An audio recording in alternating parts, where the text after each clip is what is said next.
But what I know is I'm feeling just fine. My life is like a red carpet, and I'm feeling like the richest millionaire.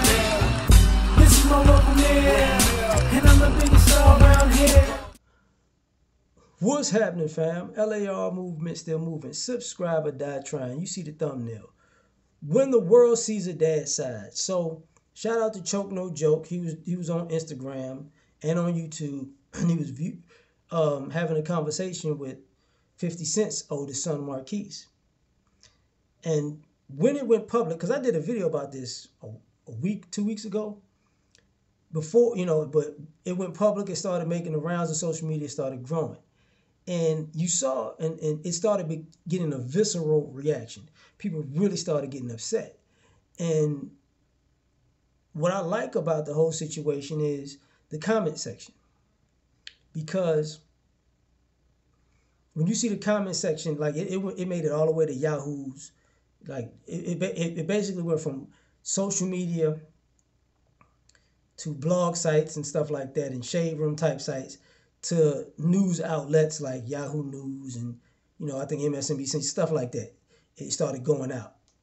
And when you even look at the comment section of those things, it's like, they're like, okay, the mother taught entitlement and she's out of pocket. And the son, it is a problem. And I'm just waiting on when people come across 50 Cent's audio book, when the part when he talks about his son, him trying to get his son likes sneakers, so he bought out a sneaker store and sent them sneakers to Atlanta when they were staying in Atlanta, so he can start an online sneaker business, so he can actually learn how to make money and buy the type of sneakers he wanted. And his son didn't do it but he loves sneakers so much, right? So when that comes out, it's gonna be a whole nother thing, because it's gonna be like, yo, when you were a kid, you were lazy. Basically, now you're an adult and you're lazy, and you want somebody to take care of you because you're lazy and you're entitled. And now you're looking at people respond to it like, oh, okay, now I'm gonna believe Dad's side of the story, because now I see what he was talking about when he's like, that kid got a problem. He got an entitlement issue. He's spoiled. He being a brat. He really being disrespectful for no reason. He's privileged. And now it's like, oh. And now the kid, he ain't a kid. As a grown man, he's got to see the world looking like you the problem. Not your dad, you the problem. Your mama the problem. Not your dad, you the problem. Your mama the problem. And now, if this young man doesn't actually have a reset after this, he never will. Because now there's no way to spin this. There's no way to spin this. Well, my daddy was rich and all y'all people are poor, broke bums. And since I live like this, I gotta always live like this. He sounds like an ex-wife or a baby mama. I need to be entitled to the same lifestyle as the father. Da, da, da, da, da, da, da. But that's only until the kid becomes an adult. See what I'm saying? So, are you willing to give yourself the same lifestyle that you want your parent, your dad, to provide for you, while you're just doing what? Because at some point you got to have some type of hustle about yourself and grind about yourself, in some type of dream, goal, ambition, direction to go do something in life. And if you're not that kind of person, then you're a failure. You're a sucker. Now, the reason I say that is because at the same time, this is a young man who went to private school. So what did you learn from private school that could, you mean to tell me you didn't learn anything from private school that could get you on your feet the way you want it, to get you the lifestyle you want?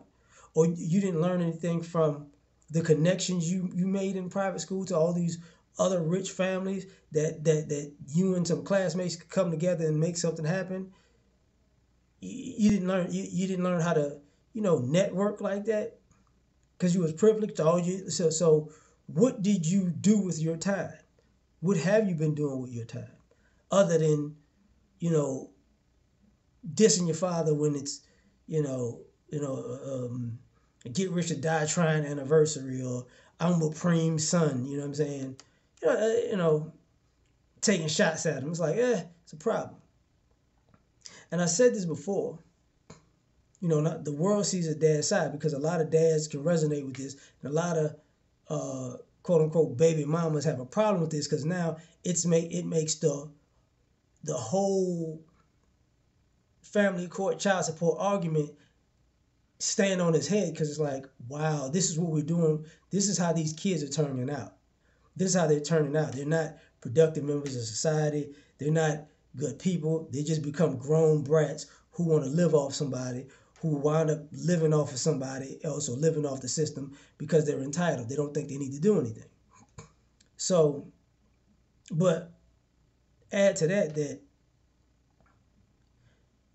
he has an older sister. See, the son complains about his father not doing enough by not giving him the world. The mother complains about the father by not doing enough, not giving them the world. But the sister who benefited from the father, who's not his biological child, doesn't say anything bad about the guy. That's telling.